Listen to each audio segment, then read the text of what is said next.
సుమన్ టీవీలో మీ business promotions కోసం ఈ కింది నెంబర్ను సంప్రదించగలరు.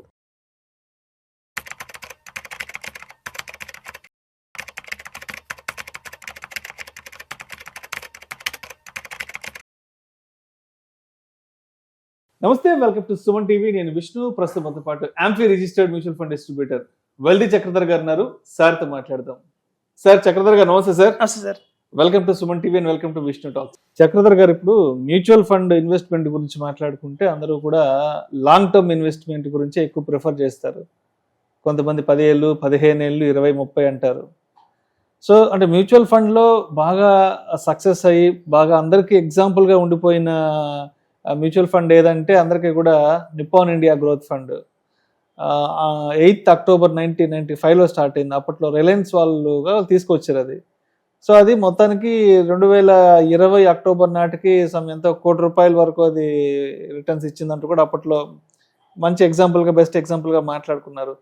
సో అప్పుడు అదే విధంగా అంటే మ్యూచువల్ ఫండ్స్లో నిప్పాన్ ఇండియా గ్రోత్ ఫండ్ గురించి ఎలా అయితే ఒక బెస్ట్ ఎగ్జాంపుల్గా దాని ఒక కేర్ ఆఫ్ అడ్రస్గా మాట్లాడుకుంటున్నాము, మరి పిఎంఎస్కి సంబంధించి అంత గొప్పగా మాట్లాడుకోగల ఫండ్స్ ఏమైనా ఉన్నాయా పిఎంఎస్లో? అసలు ఉందండి. యాక్చువల్గా చాలా మందికి అవేర్నెస్ లేదు పిఎంఎస్ గురించి. ఇప్పుడే మనం అవేర్నెస్ క్రియేట్ చేస్తున్నాము.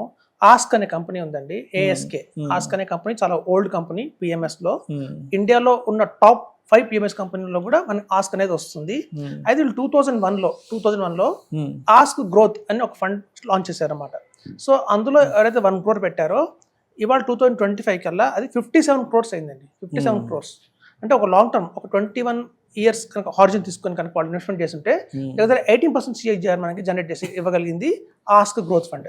అలాగే ఆస్క్ వాళ్ళదే సేమ్ అదే కంపెనీ వాళ్ళు 2010లో IEP అనేది ఇంకోటి లాంచ్ చేశారు అనమాట. సో ఆ ఐఈపీలో కూడా ఎవరైతే 1 crore పెట్టారో జస్ట్ ఈ ఫ్రాక్షన్ ఆఫ్ 15 years లోనే వాళ్ళకి దగ్గర మళ్ళీ 10 crores వచ్చింది. 10 crores. సో చూస్తే మీకు ఈవెన్ మనకి పిఎంఎస్ లో కూడా అలాంటి చెప్పుకోవడానికి చాలా బెస్ట్ ఎగ్జాంపుల్స్ ఉన్నాయండి. పబ్లిక్ అవేర్నెస్ లేదు. యాక్చువల్గా చూడండి, 1995లో మీరు అంటున్నారు మనకి నిప్పాన్ ఇండియా గ్రోత్ ఫండ్ వచ్చిందని. యాక్చువల్గా మ్యూచువల్ ఫండ్ స్టార్ట్ అయింది ఎప్పుడంటే 1964 యూటీఐ మ్యూచువల్ ఫండ్ 1964లో ఒక యాక్ట్ కింద పాస్ అయ్యి వచ్చింది. First mutual fund company UTI. 1964 అంటే చాలా ఓల్డ్, ఆల్మోస్ట్ 60 years అయిపోయింది. 60 ఏళ్ల క్రితమే 1964లో వచ్చింది. ఓకే, కదా మనకి మీరు చెప్పినట్టుగా 60 ఏళ్ళు అయిపోయింది. సో మీరు కానీ ఈ రిలయన్స్ ఇండస్ట్రీస్ వచ్చి వాళ్ళు వచ్చిన దగ్గర నుంచి మాత్రం కొంచెం మ్యూచువల్ ఫండ్స్ గురించి అవేర్నెస్ అయితే బాగా పెరిగింది. 1995 కావచ్చు. అలా తీసుకున్నా కూడా గత 30 సంవత్సరాలుగా, లాస్ట్ 30 సంవత్సరాలుగా మొత్తం ఇండస్ట్రీలో మ్యూచువల్ ఫండ్స్ లో ఎంత AUM ఉంది అంటే అసెట్ అండర్ మేనేజ్మెంట్ ఎంత ఉంది అని చూస్తే 70 లక్షల కోట్లు ఉందండి. 70 lakh crores. ఆ 70 lakh crores లో కూడా ఈక్విటీ ఎంత ఉంది అని చూస్తే 50 lakh crores ఉంది. సో ఒక 30 సంవత్సరాలుగా మనం తీసుకుంటే మొత్తం మ్యూచువల్ ఫండ్ ఇండస్ట్రీలో అక్యుములేట్ అయిన కార్పస్ ఎంత ఉంది అంటే ఇండియాలో ఇవాళ 50 lakh crores ఉంది. కానీ పిఎంఎస్ వచ్చి 10 సంవత్సరాల నుంచి బాగా పాపులర్ అయింది. ఇది కూడా చాలా ఓల్డ్ కేటగిరీ అయినా 10 years నుంచి కొంచెం బాగా బుల్ అయితే మార్కెట్ అయితే వచ్చింది, కొంచెం ఫేమ్ అయితే అయింది. 10 సంవత్సరాల్లోనే కేవలం చూస్తే మొత్తం పిఎంఎస్ కానివ్వండి, AF కానివ్వండి, వీటి ఆల్టర్నేట్స్ అంటారు, వీటిది గ్రోత్ వచ్చి చూస్తే మీకు 30 lakh crores వచ్చింది. సో మీకు మ్యూచువల్ ఫండ్స్ 30 సంవత్సరాల్లో అయిన 50 lakhs, ఇది కేవలం 10 సంవత్సరాలనే 30 లక్షలు అయిపోయింది, 30 లక్షల కోట్లు అయిపోయింది. సో మీరు చూస్తే రాబోయే రోజుల్లో కొత్తగా SI ఫుడ్ యాడ్ అయింది ఈ ఆల్టర్నేట్స్కి. ఈ SI ఫుడ్ యాడ్ అవడం వల్ల ఏమైందంటే రాబోయే 2035 కల్లా కూడా ఈ మ్యూచువల్ ఫండ్స్ ఇండస్ట్రీని ఓవర్టేక్ చేస్తుంది పిఎంఎస్, AF, SIF అని చెప్తున్నారు. సో ఎందుకు అంటే ప్రతి వాళ్ళకి అర్థమైంది ఏంటంటే ఒక బ్లైండ్గా మనం ఇన్వెస్ట్మెంట్ చేసుకోవడం కాదు, ఏదైనా సపోర్ట్గా ఉంటే ఒక లాజికల్గా ఇన్వెస్ట్మెంట్ చేస్తేనే ఎక్కువ రిటర్న్స్ వస్తాయి అని ఉంటుంది. ఇప్పుడు చూడండి, బెస్ట్ ఎగ్జాంపుల్ రీసెంట్గా లాస్ట్ 3 days నుంచి 5 days నుంచి చూస్తున్నాం, ఫార్మా బాగా పడిపోయింది. చూడండి, మీరు ఏదో ఒక మ్యూచువల్ ఫండ్ పోర్ట్ఫోలియో తీసుకుంటే అందులో మీకు ఖచ్చితంగా ఫార్మా ఉంటుంది. ఎంతో కొంత సర్ఫామా కావచ్చు, లేదా సిప్లా కావచ్చు, ఎంతో కొంత కేటగిరీ ఎలకేషన్ అనేది ఫార్మాలో ఉంది. దానివల్ల ఏమైందంటే ప్రతి ఒక్క ఫండ్ పడిపోయింది, ప్రతి ఒక్క వాల్యూలో కరెక్షన్ వచ్చింది, భారీగా వచ్చింది. కానీ ఇప్పుడు మనం చూసుకున్న ఈ ASK ఏదైతే అనుకుంటున్నామో కంపెనీ వాళ్ళది ఒక మంచి పోర్ట్ఫోలియో ఉంది, శాటిలైట్ పోర్ట్ఫోలియో ఉంది. అందులో చూస్తే మీకు 3 సెక్టర్లు ఉంటాయి పిఎంఎస్లో. చూస్తే అందులో మేము మ్యానుఫ్యాక్చరింగ్, అలాగే ఎనర్జీ, ఇప్పుడంతా గ్రీన్ ఎనర్జీ మీద బాగా తెలుసు మీకు ఎంత బాగా ఉందో, అలాగే infrastructure. So manufacturing, infrastructure, green energy, ఈ మూడింటి మీద వాళ్ళు ఎక్కువ కాన్సన్ట్రేషన్ చేస్తున్నారు. అందులో ఫార్మా లేదు, బ్యాంకింగ్ లేదు, ఫైనాన్షియల్ సర్వీస్ లేదు, IT లేదు, ఏమీ లేదు. సో కాబట్టి ఇంత మార్కెట్ పెట్టినా కూడా అవి స్టిల్ నెంబర్ 1 పొజిషన్లో ఉన్నాయి, 12% రిటర్న్ జనరేట్ చేస్తున్నాయి. సో కాబట్టి ఏంటంటేనండి మనకి మ్యూచువల్ ఫండ్స్ కంటే కూడా పిఎంఎస్లో, ఎందుకంటే సెక్టర్స్లో ఏవైతే బాగున్నాయో, ఏవైతే సెక్టర్స్ అయితే మనకి ఈ టారిఫ్ వల్ల ఇంపాక్ట్ కావట్లేదో వాళ్ళు అట్లాంటి సెక్టర్స్లో చూస్ చేసుకుంటారు. ఆ రైట్స్ అన్ని కూడా పిఎంఎస్ వాళ్ళకి ఉన్నాయి. సో కాబట్టి పిఎంఎస్ మనకి మ్యూచువల్ ఫండ్స్ కంటే కూడా బెటర్ రిటర్న్ పర్ఫామ్ చేస్తుంది గ్యారంటీగా. సో ఇప్పుడు చూడండి, మనం అనుకుంటున్నాం ఒక ఆస్క్ అనే కంపెనీ ఇంత బాగా రన్ చేసింది అని.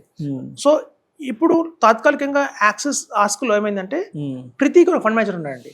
ఆ ప్రతీక్ అనే ఫండ్ మేనేజర్ చాలా పైకి తీసుకెళ్ళాడు ఆస్క్ అనే కంపెనీని. ఒక మంచి ఇంటెలిజెంట్ అతను మోతిలాల్లో జాయిన్ అయ్యాడు. ఎప్పుడైతే అలా ఆస్క్ వదిలేసి మోతిలాల్లో జాయిన్ అయ్యాడో, మోతిలాల్లో మీరు చూస్తే లాస్ట్ 1.5 years నుంచి మోతిలాల్ అంటున్నారు అందరూ. Motilal mid cap, Motilal large cap, Motilal ప్రతి ఒక్కళ్ళు మోతిలాల్ పైకి వెళ్తుంది, ట్రెడిషనల్ బాగా ఇస్తున్నారు అనుకుంటున్నారు తప్ప దాని వెనకాల ఉన్న రియల్ గా పర్సన్ ఎవరు అనేది చాలా మంది తెలియదు. సో ఈ ప్రతీక్ అనే ఫండ్ మేనేజర్ అతనికి బాగా తీసుకెళ్లాడు. ఇప్పుడు చూడండి, మరి అలాంటప్పుడు ఆస్క్ ఏమైనా డ్యామేజ్ జరిగిందా అంటే, ఈ ఆస్క్ పిఎంఎస్ కి ఏదైనా ఇంపాక్ట్ జరిగిందంటే ఎస్, కొంత మేరకు ఇంపాక్ట్ అయితే జరిగింది. ఆస్క్ అనుకున్నంత పర్ఫార్మెన్స్ అయితే తగ్గిపోయింది, ఎందుకంటే ఒక బెస్ట్ ఫండ్ మేనేజర్ బయటకు వెళ్ళిపోయాడు కాబట్టి. ఇప్పుడు ఐసిఐసిఐ పైప్, అందరూ ఏమంటారు, ఐసిఐసిఐ పైప్ పిఎంఎస్ కానివ్వండి, ఐసిఐసిఐ కాంట్రా పిఎంఎస్ కానివ్వండి, ఇండియాలో ఒక దుమ్ము లేపింది.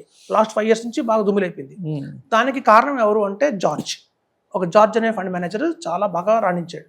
ఇప్పుడు అతను మళ్ళీ ఆస్క్లో జాయిన్ అయ్యాడు. మళ్ళీ ఆస్క్లో జాయిన్ అవ్వగానే మనకు అందరూ తెలుసు, మళ్ళీ దాన్ని ఒక పైకి తీసుకెళ్తున్నారు.